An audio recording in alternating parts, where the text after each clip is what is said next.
So, Star Wars, The Last Jedi. This movie does not go the way you think. Greetings, existence. My name is Volkth. I'm going to discuss my thoughts and opinions on the new Last Jedi movie. If you didn't know, Star Wars is a huge influence on me and my channel. If you didn't notice, you'll maybe notice that now. Oh yeah, it's pretty epic.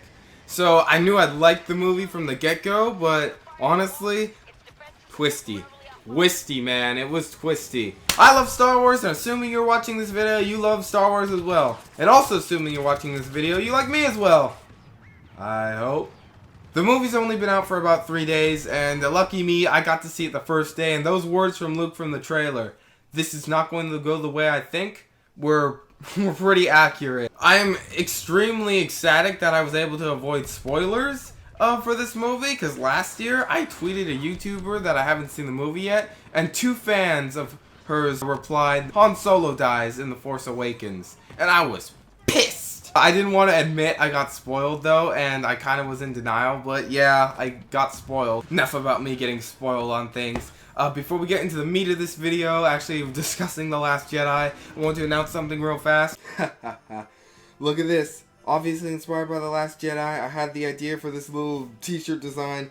It's of me, a few of my buddies, and some YouTubers. If you want to know who's on it, just look in the description. Thanks to this Twitter user right here, he was able to make this into a reality, because it's Xmas, and I haven't done one in a while. Boom! I'm doing a giveaway. I'll be giving away this shirt right here in my hands right now. All you gotta do to enter, comment below what you wanted for Christmas or what you got for Christmas, and I'll be announcing the winner in a separate video with using a random comment generator on the 30th.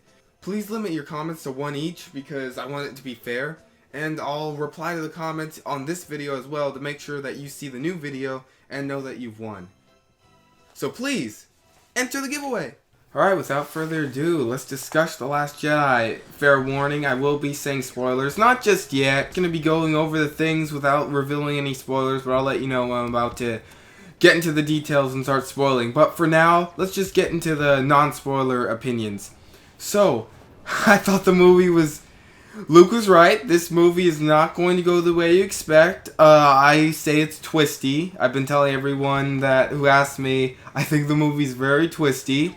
The directing was pretty awesome in the movie. I'm not really one to recognize the directing or the actors and directors behind the film, but from what I've heard, the directing was pretty on par. I do know that a lot of the fight scenes in The Last Jedi were actually inspired by anime, believe it or not. This movie definitely had some bold choices in the way the story goes as well.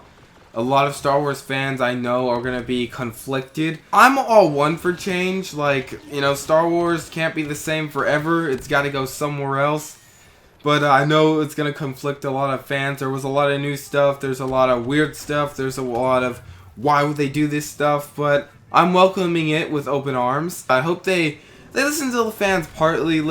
Get some advice from the fans. And I hope they go their own way too. I do need to watch the movie one more time to really process everything. Everyone says this movie is you need to watch it twice movie.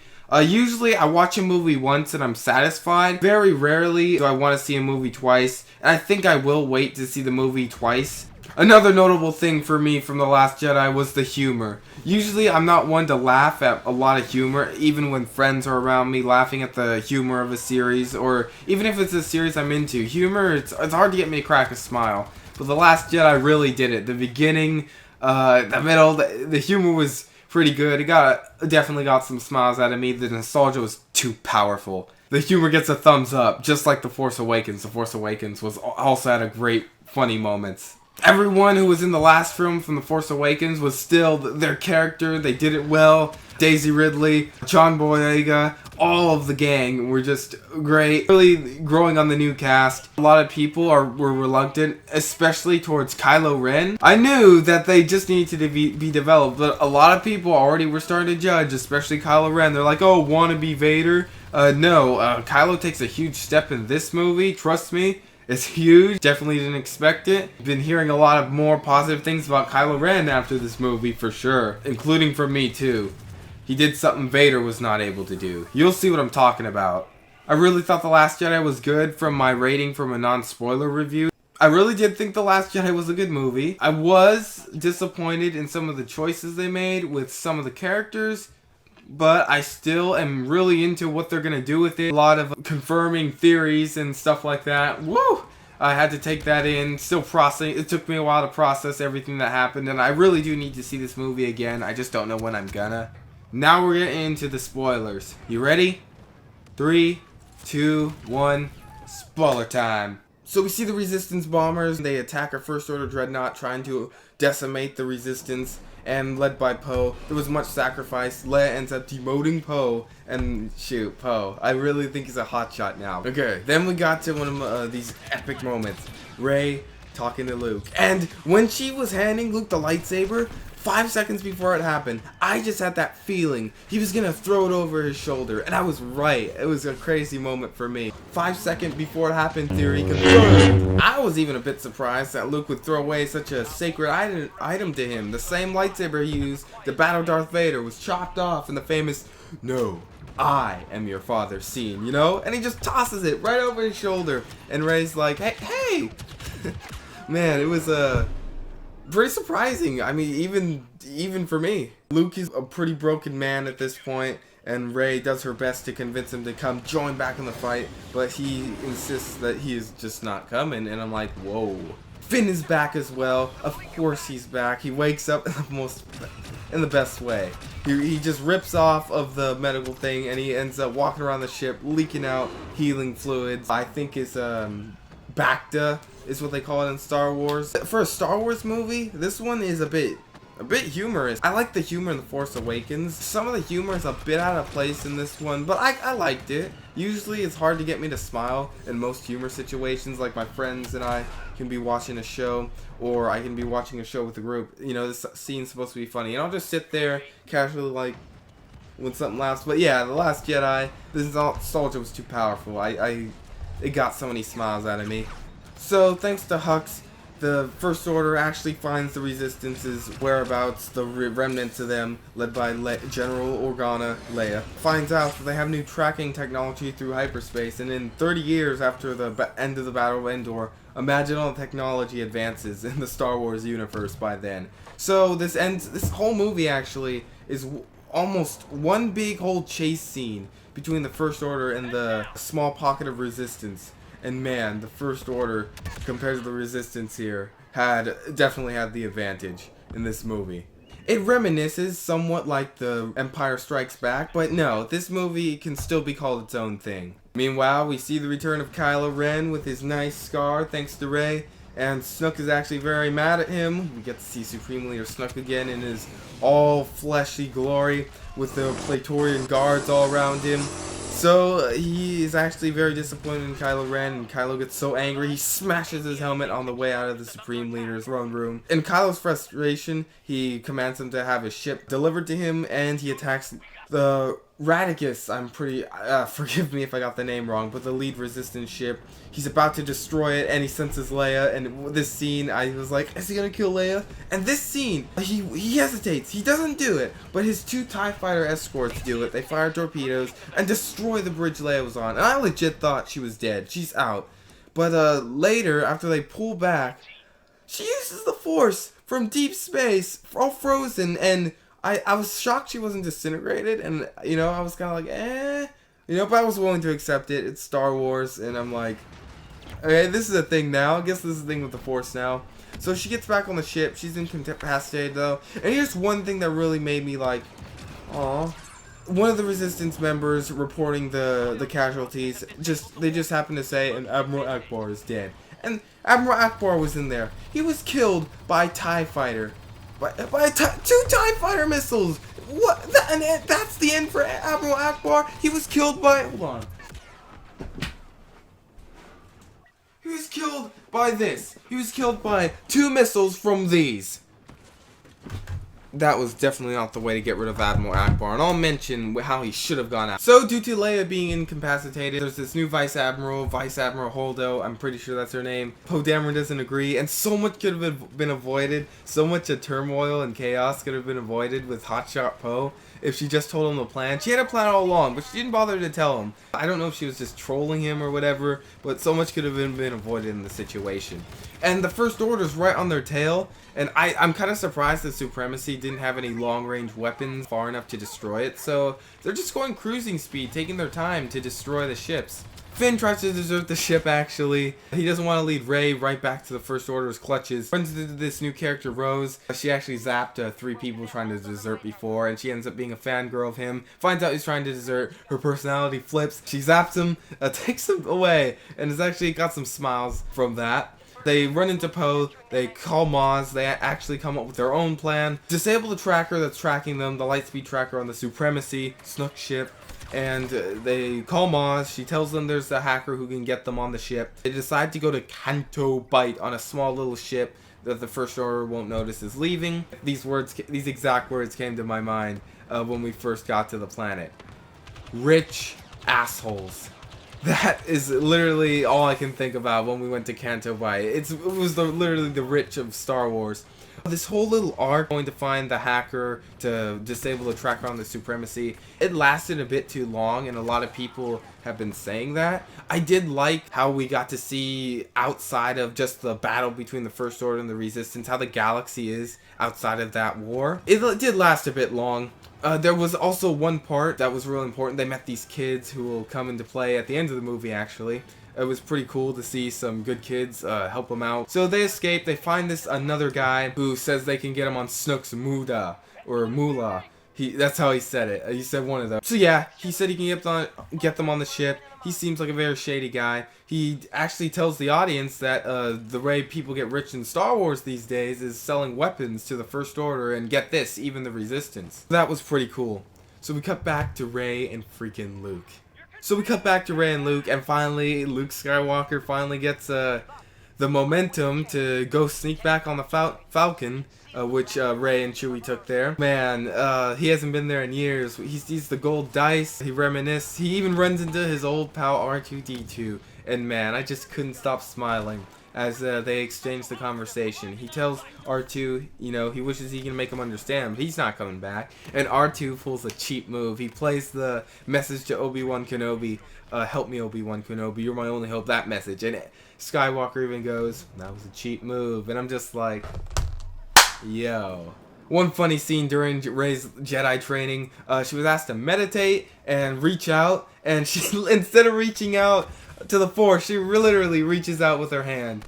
And Luke is annoyed. He ends up tickling her with a plant, and he goes, hey, yeah, you feel that? That's the Force. She's like, yes, I feel it. And he smacks her hand, and that honestly got a nice chuckle out of me, and I thought that was pretty funny.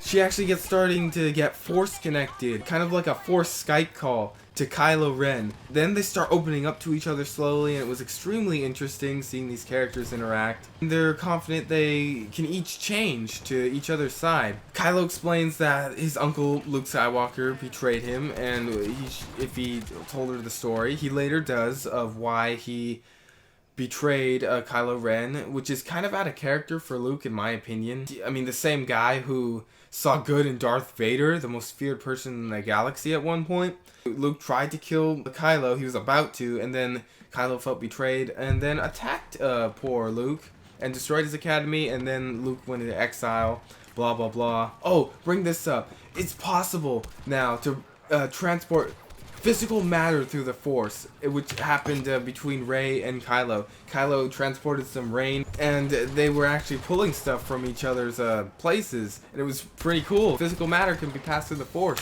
Fancy that. That's something I really wanted, new Force powers, so I'm happy about that. Crazy new Force powers. She knocks Luke on his feet. He tells her. She offers him one more chance to come with her, but he declines. I was kind of bummed about that, but just happy we get some Skywalker after Return of the Jedi at all. So she decides to be captured by Kylo Ren and try to turn him to the light. By the way, and the Porgs were looking at him all sad. He scared away those annoying Porgs. The Porgs were trolling the heck out of Chewie. If you wanted to know what I thought about Porgs, I don't love them, I don't hate them, but I think I like them more than hate them. They're not annoying, they're pretty entertaining. Now, time for the probably best scene in the whole movie for me. Like, the most anticipated scene for me. The confrontation between Kylo, Rey, and Supreme Leader Snook and the Praetorian Guards. Kylo is taking Rey to the Supreme Leader. They're both confident they can turn each other to each other's side. They actually meet Snook. And I should probably just say this. I don't know how else to say it. Probably the most shocking scene in the entire movie. Snook dies. Snook dies in The Last Jedi. Yeah. Yeah, I was shocked. It was something I'm sure no one was expecting. Hours of watching Snook theories just feel wasted. Man, let me just start.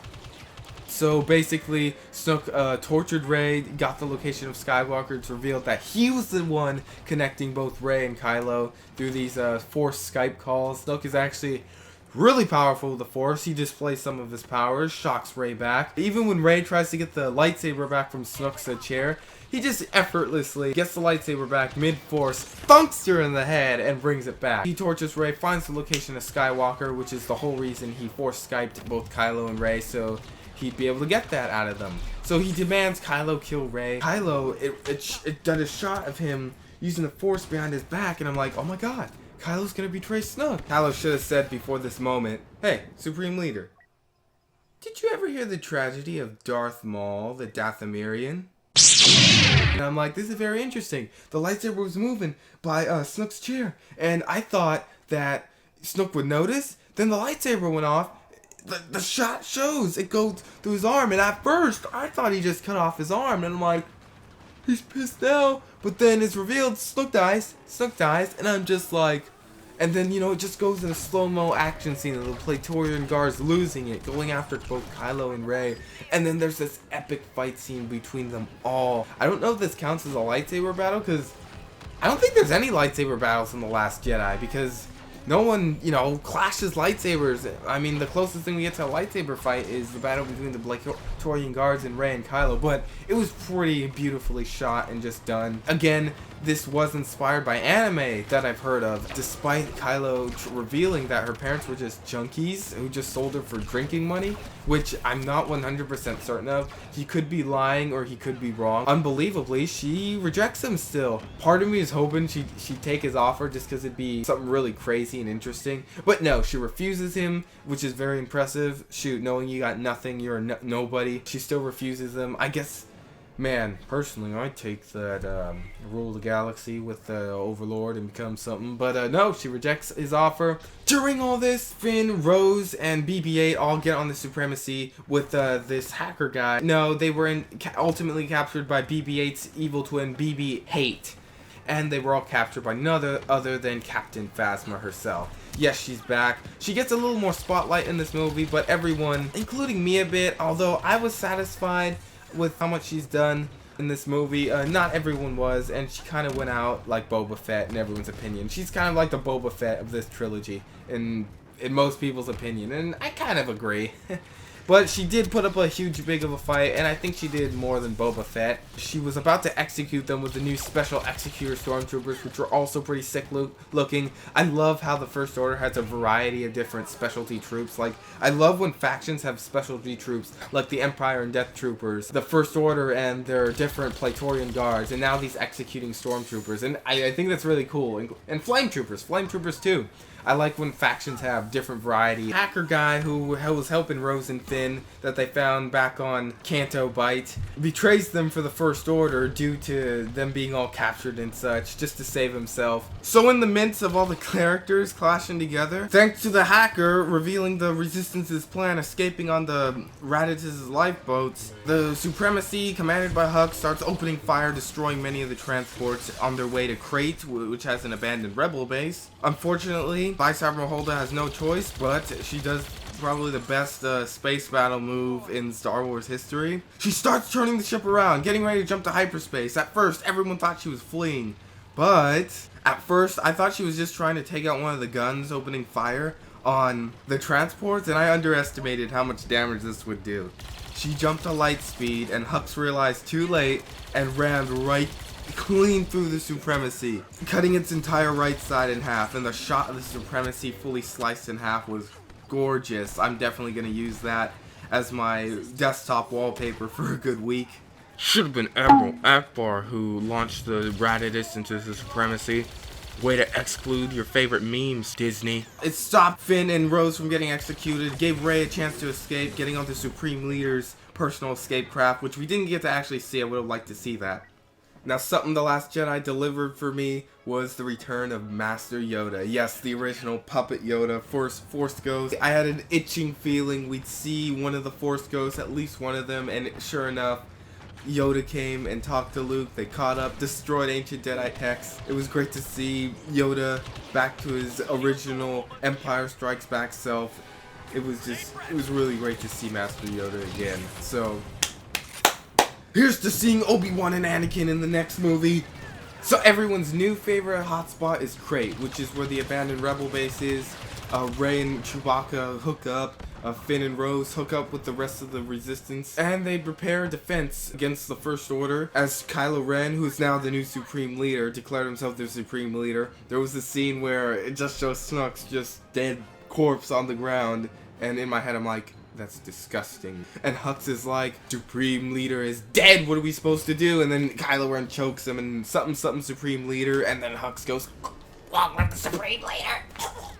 So Kylo concludes that he needs to wipe out the Resistance so he can now make the galaxy into his own image. So they deploy the new ATM-6s, which are a vast improvement, in my opinion, from the AT-ATs. These ATM-6s are sick. They have these big guns on the back. I just love the new design. At one point, Finn was actually going to sacrifice himself to destroy gun cannon that was going to burst down the Rebel base door. Rose saved him at the last minute, and it was so unexpected. They really got me, and I'm sure they got a lot of other people. I really thought Finn was gonna die for that moment there. I'm ultimately glad he didn't. I wasn't ready to lose him just yet. He was such a big character in all this, and still developing. At the end, when she was knocked out and stuff, she kissed him. And I'm like, I didn't know their friendship got romantic. I mean, it didn't seem like it did. I'm pretty sure it didn't, but it just kind of came out of nowhere. So it seems like the Resistance is screwed.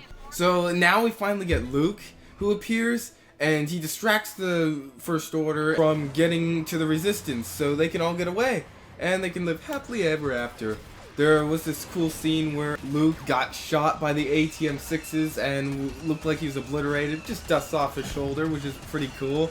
I legit thought he was using his all-time ultimate force power to shield around himself. I was hoping it would be a new force power, but it's later revealed he's just being a force projection, which infuriates Kylo, who went to confront him, and Luke was just gracefully dodging his attacks. And he's just a force projection, and he's still knocked too. And poor Luke. We lost Luke, everybody. We lost Luke. I was really hoping Luke would live through this movie, but I'm sure we'll get him as a Force Ghost at least one more time in Episode 9. They should do that with Anakin, Obi-Wan, and Yoda. Come on, Episode 9. You got this. You gotta do that. Remaining Resistance members, including Leia, Poe, Finn, and knocked out Rose, thanks to Rey, opens up the back using the Force, a bunch of boulders in the back, and they all reunite in the Millennium Falcon and get away. They discover the back by these awesome crystal foxes, by the way, which were pretty cool to get in The Last Jedi, new Star Wars creatures. Rey meets Poe, which was a pretty cool moment, and then Rey and Finn get some hugging going on. Rey finally asks Leia, what are they going to do now? And Leia goes, they got everything they need to build a new army. I hope they'll do a time skip this time between Episode 8 and 9. That's what I hope they do. Just so we have some time for everything to develop, and yeah. I don't want it just to go from this movie straight to the next. I want a nice, good, a few year gap, 2 years gap. And at the very end of the movie, this kid from Finn and Rose's little story arc, this was ultimately the only thing that really mattered at the end of the story arc. He was using the Force, which further emphasizes if Rey's parents are indeed just junkies, that the Force just chooses a random person in the galaxy to balance the light and dark. You know, if a dark figure is rising like Kylo Ren, Rey's born. It appears they're going that route, and it's very interesting. As for my final thoughts on The Last Jedi, knowing it's a Star Wars movie and me being me, I liked it. I liked it a lot. I did like The Force Awakens a tad better. And I'm kind of disappointed on the choices they made for The Last Jedi, but nevertheless, I'm excited to see what they do in the final episode of this trilogy. Please remember to enter the giveaway. Again, all you got to do to enter is comment what you wanted for Christmas or what you got for Christmas, and I'll announce the winner Friday, December 30th. And if you have any questions you want to ask me specifically about the movie, like a specific scene or specific character, comment that as well. Just keep your comment as one comment just so I can keep the giveaway nice and fair. Can't wait to make more content in 2018, and I'll see you all in the future. Lates, everybody.